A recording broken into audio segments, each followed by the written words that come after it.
সেই ভুটানের hanging bridge সামনেই, এই যে এখানে যেতে হবে এখন সাইকেলটা নিয়ে। Jaldapara national park. গাইস সত্যি বলছি লাদাখ ভাইব দিচ্ছে। লাদাখ হচ্ছে ভুটান বর্ডার, আমরা ভুটানের ভেতরে, আর ওপারটা হচ্ছে ইন্ডিয়া।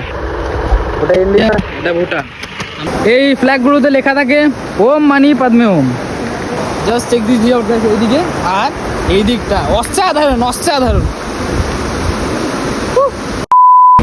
তো আরএস গ্যাং তোমাদের সকলকে স্বাগত জানাই একটা ব্র্যান্ড নিউ ব্লগে। আজকে যাচ্ছি আমরা আমাদের ইন্ডিয়ার পাশে একটা কান্ট্রিতে। আমরা এতদিন নেপাল ট্যুর করেছি কিন্তু কোনোদিন ভুটান ট্যুর করিনি। তো আজকে যাচ্ছি আমরা ভুটান। এখন আমরা দাঁড়িয়ে আসাম মোড় জলপাইগুড়ির সামনে, মাত্র 2 কিলোমিটার এখান থেকে জলপাইগুড়ি। আমাদের শিলিগুড়ি বাগডোগরা থেকে অ্যাপ্রক্স আমাদের কিলোমিটার হয়ে গেছে চালানো আমার গৌতমের। আমার হয়তো 50 ওর হয়তো 40 কিলোমিটার হয়ে গেছে। সঞ্জয় 30।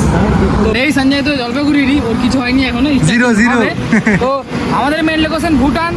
তো এবারে আমরা এখান থেকে যাবো ময়নাগুড়ি ধূপগুড়ি। তো সেখানে গিয়ে দাঁড়াবো, কারণ বীরপাড়া প্রচণ্ড ফরেস্টের মধ্যে দিয়ে যেতে হয়। তো সেই ফলে আমাদেরকে একটু রেস্ট করতে হবে, কারণ ওখানে বাঘ চিতার ভয়টা একটু বেশি। তো চলো এখান থেকে রওনা দিয়ে, বৃষ্টি শুরু হয়ে গেছে। দেখা হচ্ছে নেক্সট স্টপে, চলো। রাইট না আমরা এখন তিস্তা নদীর ওপর দিয়ে যাচ্ছি, ঠিক আছে। সুন্দর ভিউ, হা রাত্রে সাইক্লিং করে মজা ডালে। এ ভাই আগাও আগাও, এই এই ভাই ঠুকে দেবো। ও 4 পার্টনার, 2জন সঞ্জয়, 1জন গৌতম, 1জন নিপুণ। ভুটানের উদ্দেশ্যে আমরা এখন যাচ্ছি ময়নাগুড়ির দিকে। বেশি কিলোমিটার নেই ময়নাগুড়িও, আর ওই 25 কিলোমিটার হবে। 1 ঘন্টার মধ্যে কমপ্লিট করে দেবো, অসুবিধা নেই। চলো ময়নাগুড়িতে গিয়ে দেখা হচ্ছে। গাইস এই ফ্লাইওভারটা পার করার পরেই ময়নাগুড়ি, মানে আর ওই 7 থেকে 8 কিলোমিটার হবে ময়নাগুড়ি। বড় বড় গাড়ি চলছে, ফ্লাইওভারে দারুণ লাইটিং, যার জন্য আমাদের অনেক সুবিধা হচ্ছে সাইকেলিংটা করতে। ওভারটেক করছি কী করে। এইমাত্র বৃষ্টিটা থামলো, আমরা ময়নাগুড়ি পার করে দাঁড়িয়েছিলাম একটা পেট্রোল পাম্পে। তো এখান থেকে আর ধূপগুড়ি কিলোমিটার 20 কিলোমিটার 1 ঘন্টার মধ্যে আমরা কভার করে নেব। সব বসেছিল এখানে, পাওয়ার ব্যাঙ্কের সিস্টেম আছে, ঠিক আছে, পুরো চার্জে লাগিয়ে দিয়েছে গৌতম। এখানে ও তো গার্লফ্রেন্ডের সাথে বিজি, যাই হোক।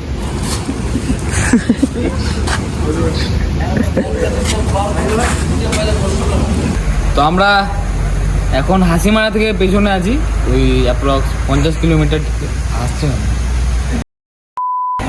তো এখন টাইম আপডেট, এখন হচ্ছে বাজে 5টা। আমরা ধূপগুড়ি বাস স্ট্যান্ড পার করার পর এসে দাঁড়িয়েছি একটা বড় পেট্রোল পাম্পে, মানে এখানে 1.5 ঘন্টা সময় কাটালাম। তো এখানে সবাই এখন ফ্রেশ হচ্ছে, সকাল হয়ে গেছে বলে। এই দেখো গামজা বলে চেঞ্জিং করছে, আর ওই জায়গায় এমনি করছি, ঠিক আছে। তো আমাদের ডেস্টিনেশন আর 50 কিলোমিটার, 50 নয় 63 কিলোমিটার বেজে আছে, 63 কিলোমিটার। তো এখান দিয়ে এখনই বেরোবো, সকাল হয়ে গেছে, কারণ এই রাস্তাটা খুব ফরেস্টে ছিল। তো এইটা একটু রিস্কি রাস্তা ছিল। সকাল হয়ে গেছে, আর কোনো চাপ নেই, পুরো রাস্তা আমাদের হাতে। আর 3 ঘন্টার মধ্যে আমাদেরকে কভার করতে হবে। তো চলো রেডি হয়ে বেরোই, ঠিক আছে। আমাদের 49 কিলোমিটার বেঁচে আছে জায়গাও, তারপরে ভুটান গেট। এটা হচ্ছে মর্নিংয়ের ভিউ।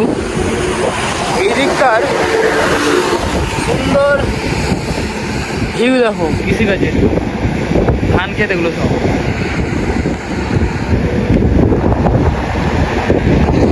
রোদ্দুরটা এখনো ওঠেনি, বড় বড় সব ফ্যাক্টরি দেখতে পাচ্ছি ওখানে বাঁদিকে, আর এদিকে সব ধান খেত। হেবি সুন্দর লাগছে দেখতে। আমরা ক্লাস 5 নাহলে পড়েছিলাম, সেটা মনে নেই। Jaldapara national park. আমি এখন সেই জলদাপাড়া ন্যাশনাল পার্কের সামনেই দাঁড়িয়ে, ঠিক আছে। গরুমারা অভয়ারণ্য এগুলো সব পড়েছিলাম, তো ওই যেগুলো বই পড়েছিলাম, তো আমি এখন সেই সামনেই দাঁড়িয়ে আছি, মানে পার্কের সামনে। এখানে গন্ডারের থিম, এখানে গরুই বলা চলে। এখানে সঞ্জয় ওপরে লেখা আছে জলদাপাড়া ন্যাশনাল পার্ক। আমাদের Bhutan approx 25 kilometre distance, Bhutan 25 kilometre distance. এই রোডটা দেখো কতটা সুন্দর।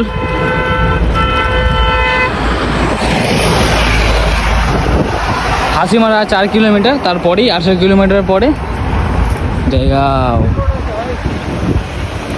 গাইজ আমরা পাহাড়ি রাস্তায় এন্টার করে ফেলেছি, দারুণ লাগছে, দারুণ। 8টা বেজে গেছে, 9টার মধ্যে আমরা পৌঁছে যাবো জয়গাঁও। টানা মারতে হবে এখন লম্বা। জয় হিন্দ। চলো, রাস্তাটা দেখো কতটা সুন্দর। ওরা কোথায় বেরিয়ে গেছে আমাকে ভাবতে হবে। তো আর থেকে আমরা পারমিট বানিয়ে ভুটানে এন্ট্রি করে গেছি। ভুটান গেট তোমাদের পরে দেখাবো, আগে ভুটানের হ্যাঙ্গিং ব্রিজটা তোমাদের দেখিয়ে দিই, ঠিক আছে? চলো, লাইফে 2টা কান্ট্রি ভিজিট করা হয়ে গেল, নেপাল আর ভুটান। এবার ভুটানটাকে চলো এক্সপ্লোর করা যাক। দেখো ব্রিজগুলো দেখো, আলাদাই ডিজাইনের, ঠিক আছে? ও আগে হ্যাঙ্গিং ব্রিজে যাই, চলো। ভুটান টু কলকাতা, গাইজ এখান থেকে গাড়ি পাওয়া যায়। দেখো এখানে শুইবি নি, চলো ভুটান টু কলকাতা। গাইজ এখানে তাহলে আধার কার্ড ভোটার কার্ড দুটাই চলে, যে কোনো একটা দেখালেই হলো, ঠিক আছে? আইডি প্রুফ হলেই হলো, খালি আধার কার্ড আর ভোটার কার্ডটা লাগবে। বাদ বাকি তোমাদেরকে এখন আগে হ্যাঙ্গিং ব্রিজটা দেখায়, তারপর আই লাভ জয়গাঁও, তারপরে ভুটান গেট। ভুটান গেটটা আগে দেখাবো, এখান থেকে রিটার্ন করার সময়। ফিলহাল এখন দাঁড়িয়ে সঞ্জয়কে নিয়ে ভয় ছিল, সঞ্জয় পার হয়ে গেছে, এক লাফিয়ে পার হয়ে গেছে, ঠিক আছে? ভুটানে, ইন্ডিয়া থেকে এক লাফ দিয়ে ভুটানে। আর কনভিন্স করেছে পুলিশকে। না না না, কে ও তো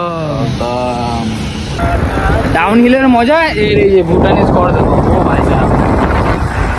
আর সামনে পাহাড়, এগুলো সব ভুটানের, প্রপারলি ভুটানে। গাই আলাদা এক্সপিরিয়েন্স লাইফের, দুটা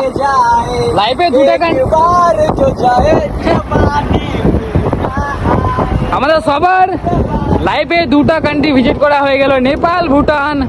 দারুণ এক্সপিরিয়েন্স, আরো বাকি আছে। ভিউ দেখো, ভিউ, কাজ চলছে এখানে সাইডে, পাহাড়গুলো দেখো, ঠিক আছে? দোখড়া কোথায় ভাই ব্রিজ? তো পুরো পাহাড়ের সাইডে চলে এসছে, চারিদিকে পাহাড় বড় বড়, সুন্দর সাইক্লিং করছি, তা আবার ভুটানে। হেভি লাগছে দেখতে, হেভি হেভি। এখানে প্রজেক্টটা চলছে, এগুলো কমপ্লিট হয়নি, হয়তো ফ্ল্যাট হবে এগুলো তো। বাট আমরা যাচ্ছি সেই হ্যাঙ্গিং ব্রিজে, যেটা 7 কিলোমিটার।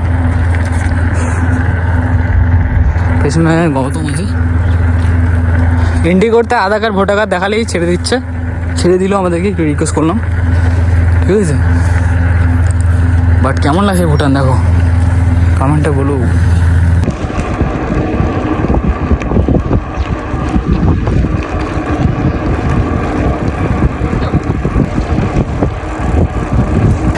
গাই সত্যি বলছি, লাদাখ ভাইব দিচ্ছে, লাদাখ।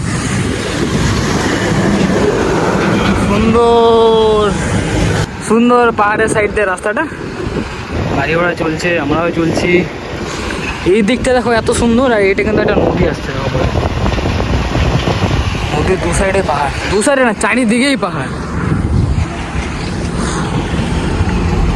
সুন্দর। ওয়েলকাম টু এ ভাই waterfalls, Panchu waterfalls. Welcome to Panchu waterfalls. এই ভুটানের হ্যাঙ্গিং ব্রিজ সামনেই, এই যে এখানে যেতে হবে এখন সাইকেলটা নিয়ে। চলো ফটোটা তুলি। আর নিচে যা জলের স্রোত, ভীষণ স্রোত, ভীষণ। যদি পড়ে তাহলে তো পুরো ভাগে নিয়ে চলে যাবে, এতটা স্রোত, জলের কালার পুরো চেঞ্জ। আর এই ব্রিজটা যা দেখো কতটা সুন্দর লাগছে দেখতে, দেখো। ও হো হো হো। তো আমরা এই হ্যাঙ্গিং ব্রিজে আসার জন্য ভুটান গেট পার করে 7 কিলোমিটার সাইকেল চালিয়ে আসলাম। এই দেখো এখানে হিল, সুন্দর একটা নদী বয়ে আসছে, বড় একটা ব্রিজ, তার পাশেই নিচে হ্যাঙ্গিং ব্রিজ। সুন্দর, দারুণ এক্সপিরিয়েন্স। ভুটানে প্রথমবার এসেই, নেপালের থেকেও দারুণ এক্সপিরিয়েন্স হয়েছে। এই দেখো মেঘ ডাকছে, বৃষ্টি পড়ছে, তার মধ্যে আমরা হ্যাঙ্গিং ব্রিজ দিয়ে হেঁটে যাচ্ছি। আলাদাই আলাদাই আলাদা এক্সপিরিয়েন্স, আলাদাই। আর পাগুলো স্লিপ করার ভয় একটু বেশি, তবুও ঠিক আছে, জাল লাগানো আছে, পড়ার রিস্কটা কম। এই ফ্ল্যাগগুলোতে লেখা থাকে Om Mani Padme Om. Just check this view guys এইদিকে আর এই দিকটা অসাধারণ অসাধারণ। সামনে দেখতে পাচ্ছ এটা হচ্ছে ভুটান বর্ডার, আমরা ভুটানের ভেতরে, আর ওপারটা হচ্ছে ইন্ডিয়া। ওটা ইন্ডিয়া, এটা ভুটান। আমরা গিয়েছিলাম ওইদিকে হ্যাঙ্গিং ব্রিজে, তো এখন এখান থেকে বেরোচ্ছি সাইকেল নিয়ে। চলো বাইরে বেরোই। खत्म।